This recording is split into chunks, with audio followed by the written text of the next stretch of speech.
Hi, my name's Caroline and today we'll be looking at how to use a dehumidifier and a blower dryer to dry out your wet carpet.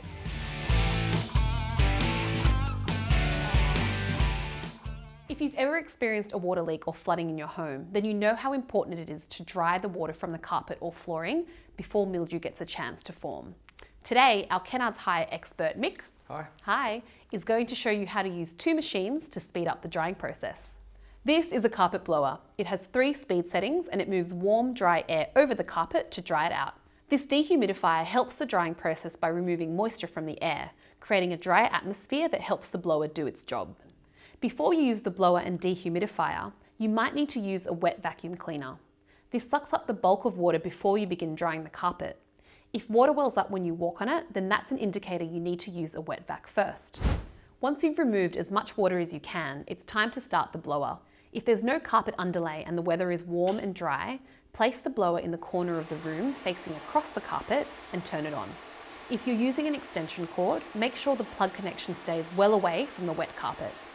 If the carpet has an underlay or the weather is cold and damp, insert the blower between the underlay and the carpet.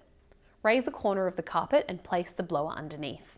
The carpet lifts up due to the air passing underneath. This is the best way to thoroughly dry the carpet because if the blower sits on the surface, it may dry the upper carpet only, leaving the underlay still wet.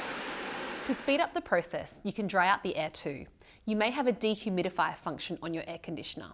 This dehumidifier works in the same way, removing moisture from the air. This sensor shows you the moisture content of the room so you can see the drying process working. The two-pronged attack of blower and dehumidifier is the quickest way to dry wet carpets. When you have a wet carpet, the key is to act immediately and dry it out. The longer you leave it, the more likely it is that mildew will develop and it will start to smell. One thing that you should not do, however, is use a space heater to dry the carpet. Heaters will shrink the carpet because it will dry them unevenly and too rapidly. If water has only got into a small area, you can hire this spot dryer to direct air straight down at the problem area.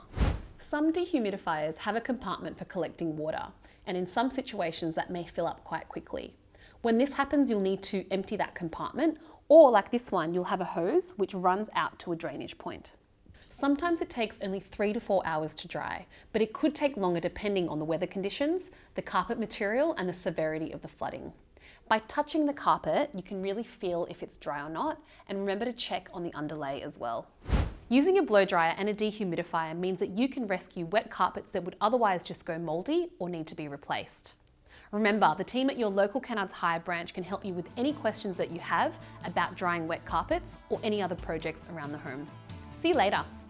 While operating machinery, we recommend using the necessary safety gear, all of which each Kennards Hire branch has in stock. Follow all safety instructions Kennards Hire staff give you and always refer to the operator's instructions before operating. Instructions are available on the Kennards website or simply ask at your local branch. Kennards make your job easy.